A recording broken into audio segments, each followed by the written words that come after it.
Hey, Clayton again. Today I'm going to show you how to make a chicken stock, which you can use to make chicken soups, like cream soups, pretty much any kind of soup that you want to make except for beef soups and beef-based soups. You're going to start out with about 6 quarts of water, about 8 pounds of chicken bones, which we have saved from deboning all of our chickens. That's why you kept them.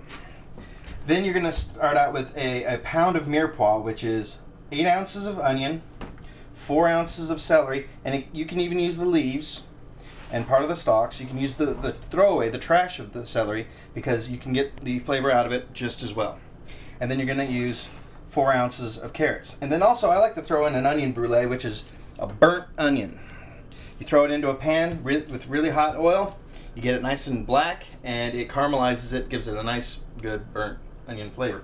So, first we're going to start with cold water, never hot.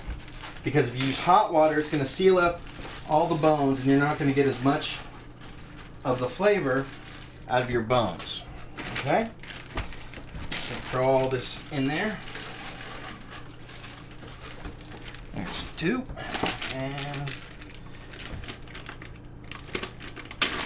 this one's a little bloody, so I'm going to just do it by hand.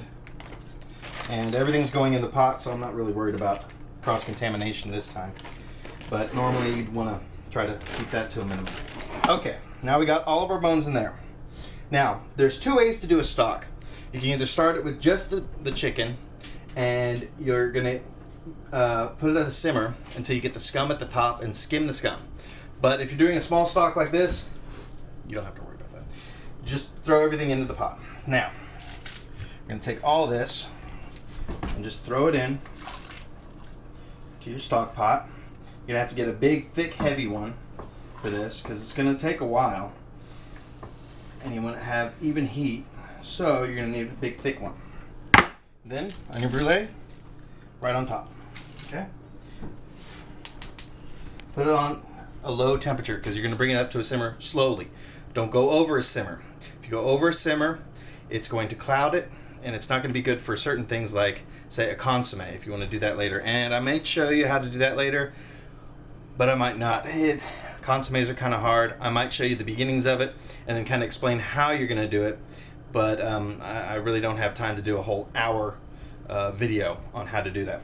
Next thing you're going to do is you're going to do a sachet, which is peppercorns, a couple of bay leaves. I like to throw a couple in there because I love bay. Bay tastes good.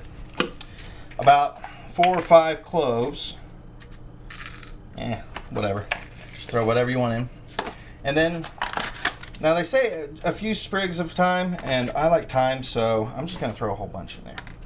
And you want to kind of break it, fold it up, because this is going to turn into a really small package. Then, parsley. You can get this anywhere. This is cheesecloth. You can usually find it in the craft center at Walmart. It took me a while to find it. But in other stores, it might be other places, but that's where I found it. It was actually about $5 for about 6 yards of it. That'll last a while, so that'll go good for your budget. Then you take a few stalks of parsley. You don't even need to use the rest of the parsley, because the rest of the parsley now you can use for other things, like flavoring a sauce or a soup, whatnot. Then you're going to take a nice string of your butcher's twine. Always have butcher's twine around because it's handy to have.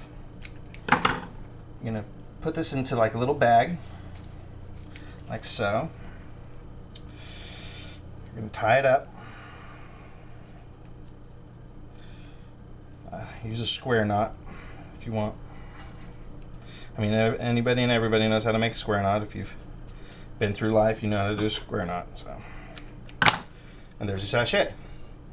Now, all you have to do, sachet into the stock, and then I like to do a half hitch or whatever you want to do over it, and just tie it to the side. That way, when you're done, you don't have to worry about it. Just pull it right out. And what you're going to do is you're going to let this simmer for about 3 hours. And when you're done, you're going to take out the sachet. You're going to strain it through either a china cap or a colander into another vessel. And then you're going to put it either in an ice bath, which is where you, there's my phone, oh well, where you submerge the other vessel into ice water, and then you're going to stir it until it gets to a cool enough temperature and put it in the fridge. Now when it gets cold enough overnight, or however long you're going to keep it until it's really cold, you're going to get a fat film over it. You can scrape that fat off, throw it away, or you can use it for a roux later for thickening stuff.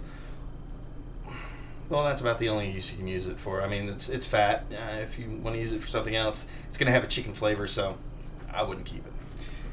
And that's pretty much all you have to do for stock. And then I'm going to let this go for about 3 hours, and then later I'm going to strain it. Or there's another way to cool it actually, which is an ice wand. Most people don't suggest that because you take a wand. It's this plastic container that you fill up with water, throw it in your freezer, and then you put it right in there. But if it's sitting on the shelf of the freezer, it's going to get nasty stuff that, everything that's ever been in your freezer. So that's not really the way you want to do it. You really want to do an ice bath. So that's how you cool it down, then put it up, and then you're good to go for stock, or for soups, sauces, whatever you want. And stocks are easy. They're the basis of any cooking. And just remember, about 6 quarts of water, about 6 quarts of water, a pound of mirepoix, which is the half onion, a quarter celery, and a quarter carrots, 8 pounds of bones, and you can use more bones if you want it more flavorful. And then you can do this with any other type of animal, like turkey. Then you can use that for your gravy at Thanksgiving, and that is delicious. Or you can use it for soups at Thanksgiving and really surprise people, like, ooh, wow, you made this from scratch? Yeah, cool. And this is a way that you can keep your budget down and save a lot of money, because we're all looking to save money these days, and this is another big way you can save money. Instead of using your store-bought broths and stocks, or chicken base, which adds too much salt sometimes, or bouillon, which quite frankly I can just kick to the curb because I hate that bouillon stuff. It just has way too much salt, and it's just, it makes you just want to throw up almost sometimes. And then afterwards you can make your own soups, sauces, like I said, and you can even cook with it. You can do a fricassee with some chicken.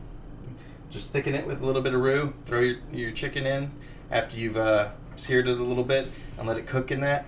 And there's just so many different ways to use stocks, and I may go over some of them in other videos, but I just wanted to make this video really good because stocks are important. How to debone a chicken, deboning anything is a good thing to know. And if you know how to do a chicken, you know how to do a turkey, and if you know how to debone it, you know how to use the bones. Boom. That way you're using the whole chicken, you're using the whole turkey, you're not wasting anything, and you're not wasting money. And that's it. So this is Clayton. Join me again, and I'll have a new video up every week and a half, 2 weeks. And see you later.